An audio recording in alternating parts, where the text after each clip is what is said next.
అధిక బరువు అనేక సమస్యలకు కారణం. సాహితీ యోగా ఆన్లైన్ క్లాసులో జాయిన్ అవ్వండి.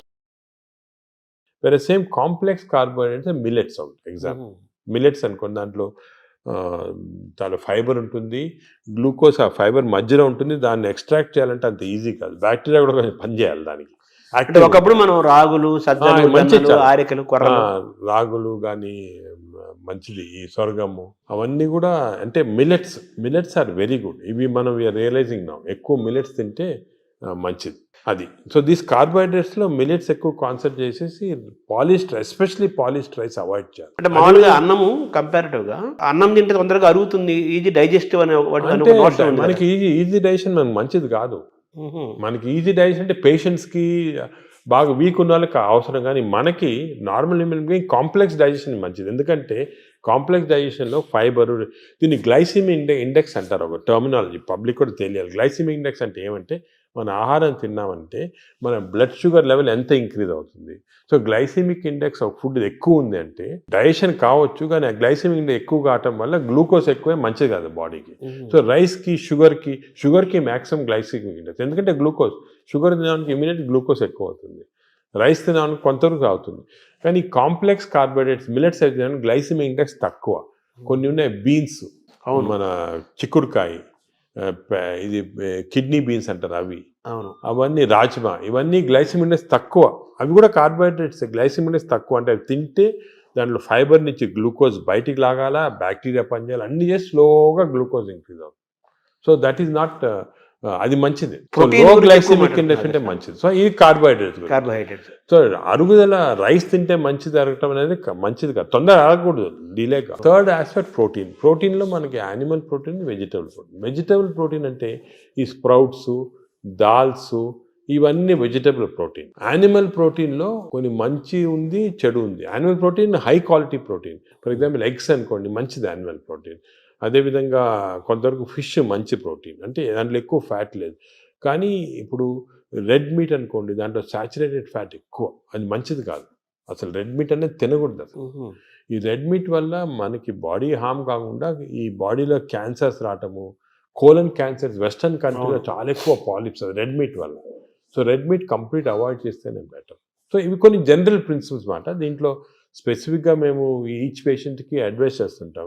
ఎందుకంటే ఇవి ఇంపార్టెన్స్ ఎందుకు వచ్చిందంటే వాటికంటే మన ప్రపంచంలో 5 బ్లూ జోన్స్ అని ఉన్నాయి. బ్లూ జోన్స్ అంటారు దాన్ని, బ్లూ జోన్స్. ఈ 5 బ్లూ జోన్స్లో ఫర్ ఎగ్జాంపుల్ సార్డినియా అని ఇటలీలో ఉంది, అదేవిధంగా లైమలోండా అని చిన్న అంటే ఒక్కనవా అని జపాన్లో ఉంది. ఈ 5 బ్లూ జోన్స్లో ఏమంటే people are living for very long period. ఈ బ్లూ జోన్స్, అవి బ్లూ జోన్స్ అంటారు. అంటే కొన్ని వరల్డ్లో 5 బ్లూ జోన్స్లో people are living mainly 100 years దాకా. అందరు అక్కడ 100 years బతుకుతారు. లాంగివిటీ ఒకటి, హెల్తీగా ఉంటారు అందరు. డయాబెటీస్ తక్కువ, హైపర్ టెన్షన్, హార్ట్ డిసీజ్. ఎందుకు అని చాలామంది దీన్ని రీసెర్చ్ చేసి చూస్తే మెయిన్గా వాళ్ళ 2 diet habits, second physical activity. They are all very active physically. 100 years అయినా కూడా వాడు వాక్స్కి వెళ్తుంటారు, ఇది చేస్తారు, గార్డెనింగ్ చేస్తారు, సైకిల్తో కూడా వెళ్ళిపోతారు. మెంటలీ బాగా యాక్టివ్ ఉంటారు. డయట్ వాళ్ళది మెడిటరేనియన్ డయట్ అని ఎక్కువ తింటారు. ఇది మెడిటరేనియన్ అంటే olive oil, nuts, vegetables, fresh fruits, fish. Food and యాక్టివిటీసే మెయిన్. ఫుడ్ ఇటువంటి ఫుడ్ అంటే మన బాడీకి ఎక్కువ స్ట్రెయిన్ లేకుండా మంచి ఫుడ్. ఇవి మేము యాక్చువల్లీ మా దాంట్లో రీసెర్చ్ చేసి ఇటువంటి ఫుడ్ ఆలివ్ ఆయిల్ మనం తినలేము. దెన్ ఇవి కన్వర్టెడ్ ఇటు ఇండో మెడిటరేనియన్ డయట్. మా వెబ్సైట్లో దొరుకుతుంది, మీకు 400 రెసిపీస్ ఉన్నాయి. అంటే మెడిటరేనియన్ దోశ ఎలా చేయాలా, మెడిటరేనియన్ ఇడ్లీ ఎలా ఉంటుంది, వేరేగా ఉంటుంది మన దాంట్లో. మన ఇడ్లీ అనుకోండి రిఫైన్డ్ కార్బోహైడ్రేట్, అది తింటే గ్లూకోజ్ తక్కువ ఇంక్రీజ్ మంచిది కాదు.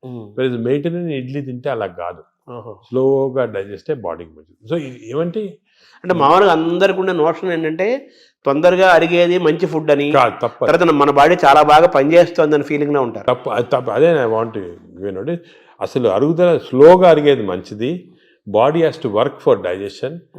బాడీలో స్లోగా గ్లూకోజ్ రావాలా. పేషెంట్స్కే మనకి వి వాంట్ క్విక్ డైజెషన్ ఉంటుంది, మన నార్మల్ పీపుల్కి అది మంచిది కాదు. సార్, ఈ ప్రోటీన్ గురించి మీరు చెప్పారు కదా, ఫిష్, ఎగ్స్ ఇవి చెప్పారు. అయితే నాన్ వెజిటేరియన్ వాళ్ళకి ఎక్కడ నుంచి? వెజిటేరియన్ వాళ్ళకి ప్రోటీన్స్ చాలా. అసలు వెజిటేరియన్ ప్రోటీన్ మంచి ప్రోటీను, దాల్, స్ప్రౌట్స్, ఆల్ లెంటిల్స్లో ప్రోటీన్స్ ఉంటాయి. ఈ బీన్స్, ఇటువంటి దాంట్లో కూడా పెసర మంచిది. ఇప్పుడు దోశ బదులు పెసరట్టు తినండి, మంచిది. మన పెసరట్టు మంచిది చాలా. మీరు ఒక 2 రోజులు దోశలు ఇడ్లీలు ఆపేసి పెసరట్టు తినండి, మంచిది చాలా. పెసరట్టు మన ట్రెడిషనల్గా చూడండి, పెసరట్టు, కోకోనట్ చట్నీ, సాంబారు, అల్లం పచ్చి, ఇవన్నీ మంచి, అసలు హెల్తీ. అలా తిన్నాం అనుకోండి మనకి మంచి హెల్త్కి మంచిది. సో ఈ western breakfast, toast, butter, egg అన్న బదులు ఇవి మంచి మాట. అంటే మామూలుగా ఈ ప్రపంచం పెద్దది, ఒక్కొక్క ప్రాంతంలో ఒక రకమైన శీతోష్ణ స్థితి, అంటే చలి శీతోష్ణ పరిస్థితుల్లో ఒక్కో ప్రాంతానికి ఒక్కో రకంగా ఉంటాయి, జీన్స్ ఒక్కో రకంగా ఉంటాయి. దీన్ని స్టడీ చేసి కొన్ని వందల వేల సంవత్సరాల క్రితమే ఆయా ప్రాంతాలకి ఈ ఆహారం మన వాళ్ళు డిసైడ్ చేశారు. 100 ఏళ్ల నుంచి మనం అవే ఫాలో అవుతున్నాము కదా. ఇప్పుడు ఇది మారడం లేదు. నేను అనేది ఏమంటే, మనం ఏ ప్రాంతంలో ఉన్నామంటే ఆ ప్రాంతము భోజనం, ఫుడ్స్ అడాప్ట్ చేయడం మంచిది. అవును, మీరు చెప్పాను కదా, ఫర్ ఎగ్జాంపుల్ పెసరట్టు మన దాంట్లో, అలాగా చాలా చిక్కుడుకాయతో చేస్తారు, లాల్తో చేస్తారు, సాంబారు, ఇటువంటివన్నీ హెల్తీ ఫుడ్స్. ఇవి మనము అదే కంటిన్యూ చేయాలి. బట్ ఏమంటే కొత్తగా వెస్టర్నైజ్ ఫుడ్స్, ఇప్పుడు ఇడ్లీ కూడా మనకి వేరే టైప్స్లో చేయొచ్చు. పురాణాలు వేరే, మామూలుగా ప్యూర్ ఇడ్లీ వచ్చింది అనుకోండి, కంప్లీట్ డైజెస్టెడ్, అవన్నీ మోడర్న్. ఇది అది ఆవిరికూడు అనేవాళ్ళము. అలాగే ఇప్పుడు మనము ఆపం తీసుకోండి, ఆపం కూడా బాగా స్టీమ్డ్, అది మంచి ఇది. అది కేరళ వాడు ఎక్కువ తింటారు, అది తింటారు మన దగ్గర కూడా. సో ఇటువంటివన్నీ ఒరిజినల్ డైట్స్ అని మనం ఫాలో అయ్యి, ఈ కొత్త అడిషన్స్ వచ్చాయి చూడండి, అవి మంచిది కాదు. మన ఏ రీజన్లో ఉంటే ఆ ఆహారం తింటాం. కేరళ అనుకోండి, ఆ కేరళ వాళ్ళు తిన్న ఆహారం అది మంచిది, లోకల్గా వాళ్ళకి ఎక్కడ గ్రో అయిన ఆహారం తింటే అది చాలా మంచిది. మన వెస్టర్నైజ్ డైట్స్ వచ్చి చాలా ఇచ్చేస్తుంది. ఈ వెస్టర్నైజ్ డైట్స్ కూడా మన డైట్స్కి అడాప్ట్ చేసుకోవాలి. అవి తింటే కూడా మనం ప్యూర్ వెస్టర్నైజ్డ్ మెడిటరేనియన్ డైట్ మనం తినలేము.